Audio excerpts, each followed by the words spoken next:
सोचिए अगर किसी मुख्यमंत्री पर गंभीर आपराधिक मामले हों और अचानक वो सारे केस गायब हो जाए, तो क्या ये लोकतंत्र के लिए ठीक है? और अगर उन्हीं मुख्यमंत्री की पार्टी एक ऐसा बिल लेकर आ जाए जिसमें कहा जाए कि अपराधों में घिरे नेताओं को पद से हटाया जाएगा, तो सवाल और भी बड़ा हो जाता है। नमस्कार, आदाब, आप देख रहे हैं द हिंदी टॉप और मैं हूं आपके साथ सामिया खान। यूपी की सियासत में आजकल ऐसा ही एक मुद्दा गूंज रहा है। समाजवादी पार्टी के मुखिया अखिलेश यादव ने 130वें संविधान संशोधन बिल पर सीएम योगी आदित्यनाथ और बीजेपी पर सीधा हमला किया है।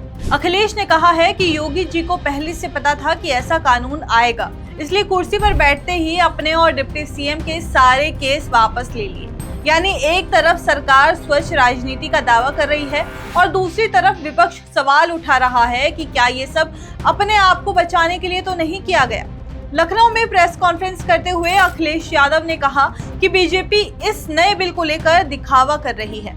उन्होंने कहा कि योगी आदित्यनाथ ने मुख्यमंत्री बनते ही अपने सारे मुकदमे वापस ले लिए, यही नहीं डिप्टी सीएम के भी केस खत्म करा दिए गए।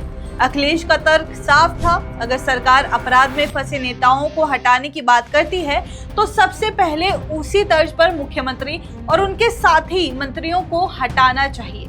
और जो इस विधेयक को ला रहे हैं उन्होंने कई जगह ये स्वीकार किया, कई जगह, एक जगह नहीं, कई जगह स्वीकार किया कि उन पर झूठे मुकदमे लगे थे, उन्हें झूठा फंसाया गया। तो अगर उन्हें झूठा फंसाया गया था तो कल किसी और को भी झूठा तो फंसाया जा सकता है। अब आप देखिए मोहम्मद आजम खान साहब, पार्टी के नेता, उन्हें नहीं भेज दिया जेल। प्रजापति विधायक पिछले कितने वर्षों से हैं। इरफान सोलंकी, रमाकांत यादव, अब्बास तो बच गए भी।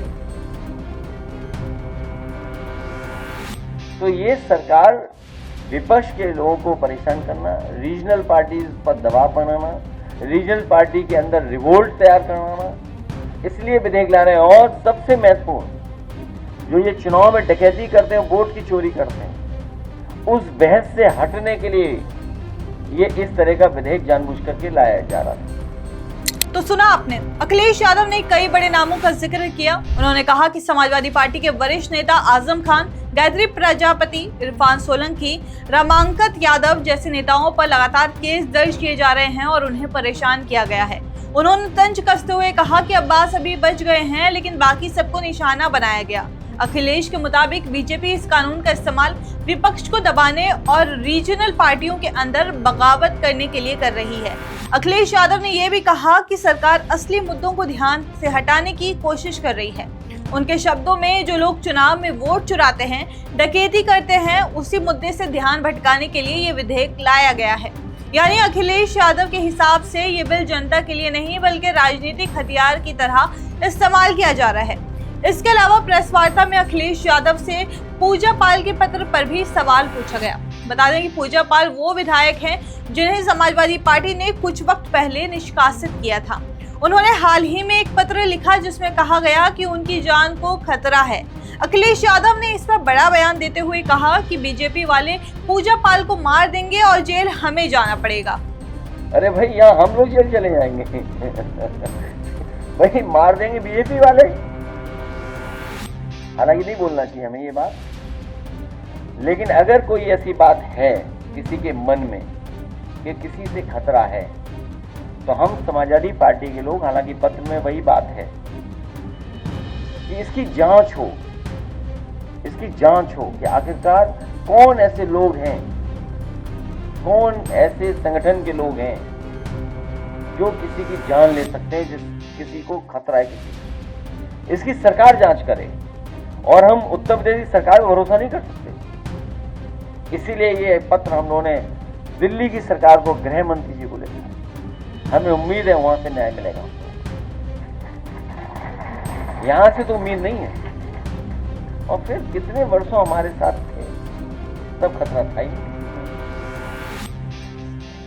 हालांकि उन्होंने ये भी जोड़ा कि ऐसी बातें कहना ठीक नहीं है, लेकिन अगर सच में किसी को खतरा है तो जांच होनी चाहिए।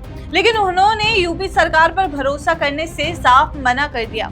उन्होंने कहा कि इस मामले में उन्होंने सीधा गृह मंत्री को पत्र लिखा है ताकि निष्पक्ष जांच हो सके। पूरी प्रेस कॉन्फ्रेंस में अखिलेश यादव का गुस्सा साफ दिखा।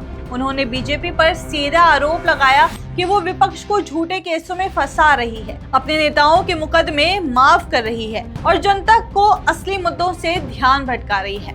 अखिलेश का कहना था कि इस बिल की आड़ में बीजेपी खुद को बचा रही है और विपक्ष को कमजोर करने की कोशिश कर रही है। तो अब सवाल ये उठता है कि अखिलेश यादव इतने आक्रामक क्यों हैं? असल में ये मुद्दा सिर्फ केस वापसी या पूजा पाल तक सीमित नहीं है, ये सीधा 2027 के चुनावों की राजनीति से जुड़ा हुआ है। अगर ये बिल पास होता है तो विपक्ष के कई नेता पद पर रहते हुए मुश्किल में आ सकते हैं, लेकिन बीजेपी के खिलाफ यह आरोप भी और मजबूत होगा कि उसने अपने नेताओं को पहले से ही बचा लिया।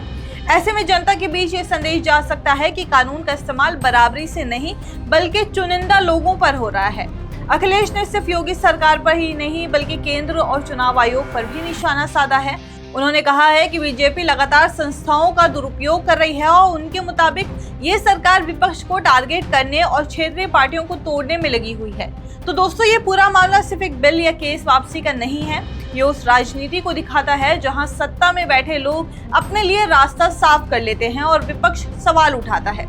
अखिलेश यादव ने साफ कहा है कि योगी आदित्यनाथ को पहले से पता था कि ऐसा विधेयक आने वाला है, इसलिए उन्होंने अपने सारे केस खत्म कराए। साथ ही उन्होंने पूजा पाल के खतरे वाले पत्र को लेकर भी बड़ा आरोप लगाया है कि बीजेपी उनकी जान ले सकती है।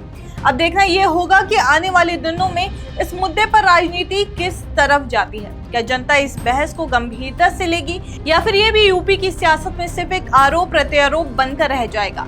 आपकी इस पे क्या राय है, हमें कमेंट्स करके जरूर बताइए और ऐसी ही और जानकारी के लिए आप हमारे चैनल द हिंदी टॉप को सब्सक्राइब कर लें। इसके अलावा आप हमें एक्स, फेसबुक और इंस्टाग्राम पर भी फॉलो कर सकते हैं।